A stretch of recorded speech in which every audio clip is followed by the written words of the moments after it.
diberikan kesempatan untuk menjadi pemimpin di Kota Batam. Ada 4 sektor yang akan kita wujudkan, yaitu adalah menciptakan lapangan pekerjaan. Saya sebagai pemimpin nanti akan menciptakan lapangan pekerjaan bahkan sampai dengan 1.500.000 orang nanti dalam 1-2 tahun. Bagaimana sektor SDM unggul atau masyarakat di bidang pendidikan misalnya. Ternyata juga masih banyak di pendidikan itu yang masih biaya yang cukup mahal. Dan ketiga, sektor kesehatan. Ini masyarakat masih butuh biaya kesehatan yang gratis dari pemerintah. Bagaimana membuat ibu-ibu senang, yaitu buat sembako murah.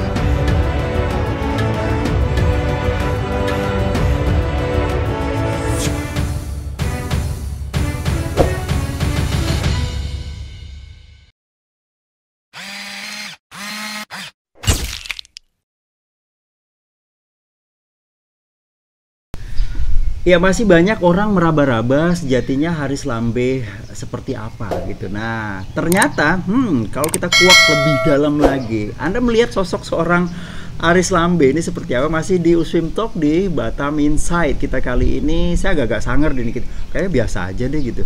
Low profile, memang itu sejatinya. Nah, saya langsung saja Bang Haris, Anda dinilai orang agak sedikit sangar, tapi saya pikir mah biasa aja. Nah, low profile ada. Tapi ternyata dirunut, Anda seorang polisi. Bener nggak cerita seperti itu? Ya, jadi memang dari awal sejak saya masuk polisi di 2004, lulus 2004. Saya mencoba karena saya dari sumber sarjana, saya pernah jadi mahasiswa sebelumnya. Dan saya memang dulu berada di keluarga yang sederhana saja. Jadi walaupun dididik di dunia kepolisian, maka kita sudah terlalu banyak dengan masyarakat, itu terbentuk di masyarakat, tidak bisa hilang. Nah, sehingga seperti yang saya bilangkan deklarasi diri saya bahwa kita polisi itu saat kita melaksanakan tugas. Tapi setelah kita tidak melaksanakan tugas, kita sama dengan masyarakat biasa. Sehingga pada saat kita merasa diri kita seperti masyarakat, maka kita akan bisa memahami kebijakan-kebijakan kita yang terkait dengan masyarakat. Nah, maka disitulah saya mencoba selalu berperilaku apa adanya saja gitu, di lingkungan masyarakat ya. Tapi kalau lihat performance memang polis ya. Tapi sejati dari kecil memang cita-cita polisi ya? Saya dari kecil itu tidak pernah punya cita-cita untuk jadi seorang polisi. Justru malah cita-cita saya ingin sekali menjadi seorang pelaut saat itu.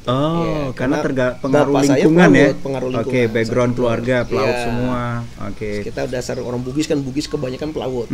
Jadi kita memang cita-cita saat itu jadi pelaut. Tetapi pada saat kita jadi pelaut, malah kita melihat dunia seorang pelaut itu tidak mudah. Memang dibilang sangat dibilang sangat keras keras betul. Kehidupan seorang pelaut sangat keras di laut, karena kalau kita tidak berani punya jiwa keras di laut, maka kita akan mudah tidak berani mengambil sebuah keputusan, karena di laut itu kita sebagai nakoda kapal, memimpin sebuah kendaraan, dan kitalah sebagai decision makernya. Pada saat kita tidak punya basis keras, maka kita akan mudah menyerah gitu. Nah, ini yang kami diajarkan dari dunia kepelautan, dan saya mencoba lagi untuk jadi seorang polisi supaya bisa punya kerjaan di darat saat itu. Nah, akhirnya saya coba masuk polisi, tapi alhamdulillah diterima juga. Nah, disitulah mulai berubah. Cara seorang polisi ini yang dulu kita di laut gajinya tinggi besar, masuk polisi gajinya ternyata nggak begitu besar, cukup saja gitu. Dan akhirnya kita lihat, wah ini harus kita alami, memang gaji polisi seperti ini. Tapi Bang Haris, sempat ditolak nggak sama keluarga? Lu ngapain sih jadi polisi gitu? Ada nggak rasa-rasa seperti apa gitu? Yang lain aja lah kalau bisa, karena seperti itu kan. Nah, ada gium ataupun asumsi dari keluarga, ada nggak sejati terujar lah waktu itu seperti apa kira-kira? Jadi pada saat saya mau niat untuk tes masuk kepolisian, itu yang dukung saya cuma satu orang saja, bapak saya yang dukung lagi, itu almarhum bapak saya. Ibu gimana? Ibu ngomong? Ibu tidak dukung, karena pada saat itu kami ini kan adalah keluarga yang sederhana. Kami nggak tahu bahwa polisi itu, mereka dulu berimage bahwa polisi itu kita harus ada uang banyak, harus bisa masuk polisi. Saya saat itu menganggap bahwa itu mungkin kata orang saja. Saya bilang enggak. Yang penting saya bilang sama ibu saya hanya butuh doa. Insya Allah anak Mama ikut tes, dan itu semua karena doa. Nah, alhamdulillah masuk tembus dan tanpa menggunakan apapun. Apa kata ibu waktu itu? Dan beliau ya nangis saja. Terima kasih bahwa kekuatan ya kita tidak ada, kalau Allah yang sudah berkehendak insya Allah ada pasti masuk jadi polisi. Dan alhamdulillah saya lolos masuk jadi polisi gitu. Itu langsung ke Polairut ya? Dulu ya penempatan langsung di Polairut. Polairut. Karena kebetulan karena background kita dari pelayaran ya. Dan diplot ke sana dan akhirnya ya dengan rasa syukur menangis juga orang tua. Ya pastinya ya. Sedih juga tuh. Nah dan karir Anda langsung di Polda ya, di Polda di Kepulauan Riau. Waktu itu kan kita masih Batam harus punya Polda, ternyata udah hadir Polda. Betul. Dan sudah berapa lama hingga hari ini jabatan polisi ada di pundak kira-kira? Kalau dari lulus sampai sekarang sudah hampir 16 tahun. 16 tahun gitu. Menjabat sebagai seorang polisi. Tentunya seorang Haris Lambe ini orang bilang ada di comfort zone, di zona nyaman. Udah jadi polisi ngapain gitu kan? Nah, istilahnya apa yang dirasa ketika kok tiba-tiba ada di baliho, ada pamflet gitu, kita lihat ini banyak di woro-woro gitu. Ada satu kerisihan nggak di dalam hati? Jangan-jangan nanti nggak enak sih sama kawan gitu kan, nggak enak sama pimpinan. Nanti datanglah Kapolda nih Pak gitu kan, nggak enak kan? Istilahnya mungkin ya, pertanyaan itu wajar ya Bang ya. Betul. Dan tiba-tiba gini, saya bulatin tekad deh, saya ini deh. Apa sih sebenarnya yang ada di hati Abang hingga saat ini? Jadi prinsip saya dari awal, saya diajari dari orang tua yang sederhana, bahwa hidup adalah sebuah pilihan, life is a choice. Jadi saat saya dulu dari kapten kapal masuk memilih jadi seorang polisi, pelaut jadi seorang polisi. Setelah jadi polisi, saya mencoba jadi seorang pengusaha, belajar untuk menjadi seorang, dan itu hidup pilihan saya. Karena saya di sela waktu saya senggang waktu saya harus tetap bekerja kembali untuk menjadi seorang pengusaha. Baru ternyata setelah jadi polisi ini saya ada suatu challenge untuk menjadi seorang politik. Nah, politik ini adalah pilihan hidup, dan pada saat saya mendeklarasikan, walaupun sebagian bilang Pak Haris 17 tahun lagi masih pensiun. Dan mungkin bisa punya pangkat tinggi saat nanti pensiun. Dan sangat disesalkan kalau Anda harus mengundurkan diri. Dan Anda punya cita-cita yang orang lain. Tidak semua orang bisa masuk polisi, semua orang bisa masuk politik, tapi tidak semua orang bisa tembus lolos untuk jadi seorang polisi. Dan Anda akan bilang rugi. Itu banyak sekali mengatakan seperti itu. Prinsip saya cuma ada dua hal. Saya hanya minta izin kepada dua orang, sosok orang yang menentukan pilihan saya ini iya atau tidak. Yang pertama adalah ibu kandung. Yang kedua adalah istri saya.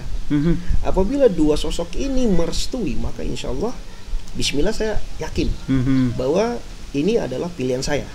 Sehingga pada saat saya membuat suatu pilihan, saya harus total. Nah, setelah dua orang ini, saya pasti menghadap pimpinan tertinggi saya untuk minta restu kepada beliau.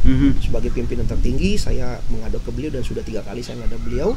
Dan beliau bilang kalau memang ini pilihan Anda, ya kami sebagai pimpinannya bisa mendukung. Gitu. Dan alhamdulillah selama ini akhirnya kita berani memasang baliho dan memperkenalkan kepada masyarakat. Sebenarnya di baliho itu kan tidak ada tulisan mencalonkan, di situ cuma ada foto saya dengan Kamtimas, dengan Kamtimas, tujuan bahwa bagaimana kita mewujudkan masyarakat yang aman dan nyaman. Nah, itu saja. Setelah itu bergulir, maka saya berani menjadi bakal calon wali kota Batam karena terpanggil secara hati kecil saya bahwa sudah saatnya Batam ini hadir seorang pemimpin yang masih muda. Karena bukan berarti yang tua tidak dipakai. Yang muda ini memiliki satu terobosan terbaru dan strategi baru. Karena kalau bagi kami cukup besar di Jakarta. Melihat kota Batam yang dekat dengan Singapura dan Malaysia, kami tuh greget gitu. Harusnya Batam itu lebih besar dan lebih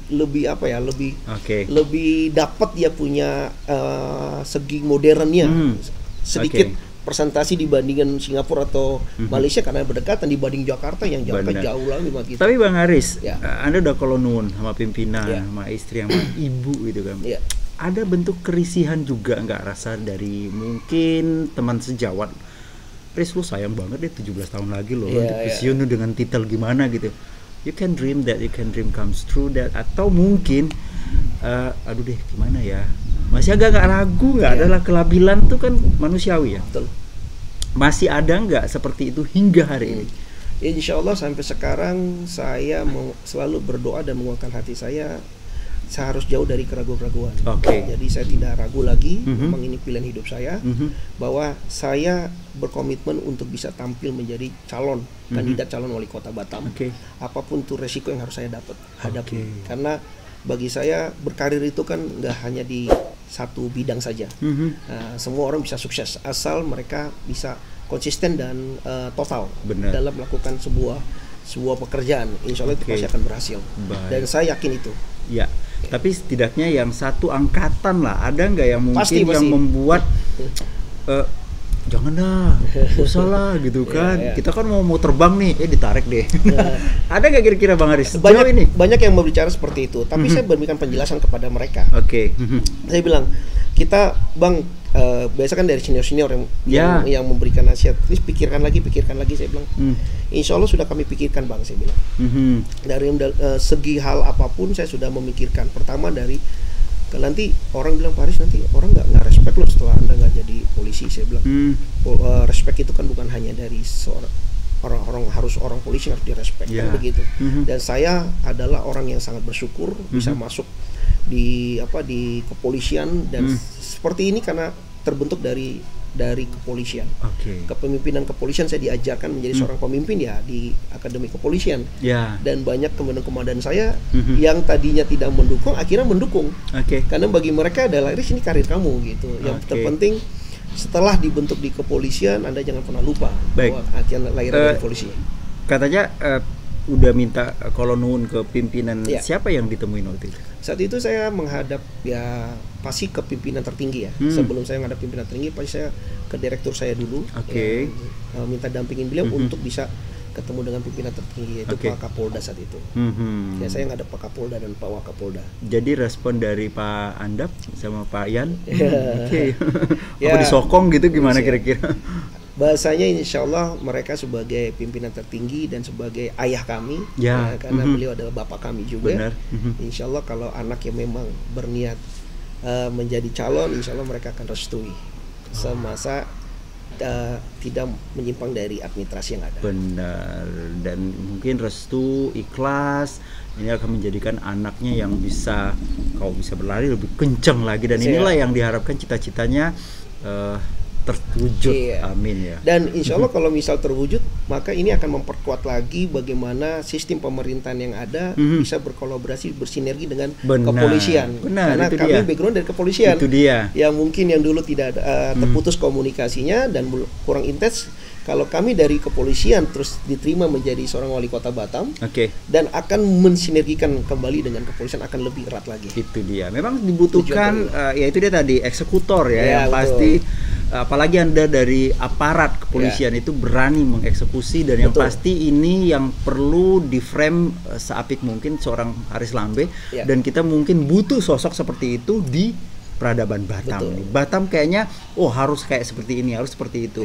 Dan ini ada sama Haris Lambe, dan kita berharap ini memang membuka mindset, dan Anda yang belum kenal, inilah sejatinya Haris Lambe. Dan masih di Uspim Talk di Insider, tapi yang pasti Anda ingin seperti apa dengan seorang Haris, mungkin pertanyaannya banyak sekali ya.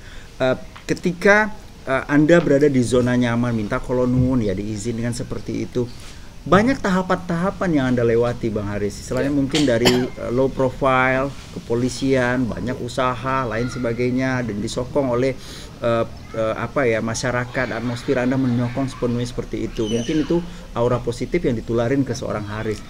Kira-kira nih Bang Haris, saya punya planning seperti ini deh kalau Batam. Ada nggak tahap-tahap awal yang mungkin Anda lakukan hingga hari ini? Kan baliho udah mulai banyak di situ kan, hampir-hampir di setiap jalan ada foto Haris. Ini siapa sih Haris, ini apa sih? Akhirnya terbuka sekarang, ternyata mereka backgroundnya yang Anda lihat di channel ini. Seperti apa kira-kira mungkin planning awal nantinya seperti apa? Jadi setelah insya Allah kalau memang diberikan kesempatan untuk menjadi pemimpin di kota Batam, ada 4 sektor yang paling dominan yang akan kita wujudkan, yaitu adalah bagaimana meningkatkan 4 sektor yang dibutuhkan oleh masyarakat. Salah satunya adalah menciptakan lapangan pekerjaan. Oke. Nah, sektor lapangan pekerjaan ini sebagai sektor prioritas. Karena 5 tahun yang lalu sektor ini masih kurang dimaksimalkan. Karena lapangan pekerjaan makin banyak yang nganggur dan banyak investasi yang lari dari Kota Batam. Sehingga itu menjadi sektor utama. Saya sebagai pemimpin nanti akan menciptakan lapangan pekerjaan bahkan sampai dengan 1.500.000 orang nanti dalam 1 sampai 2 tahun. Bahkan target perekonomian saya itu di angka 9%.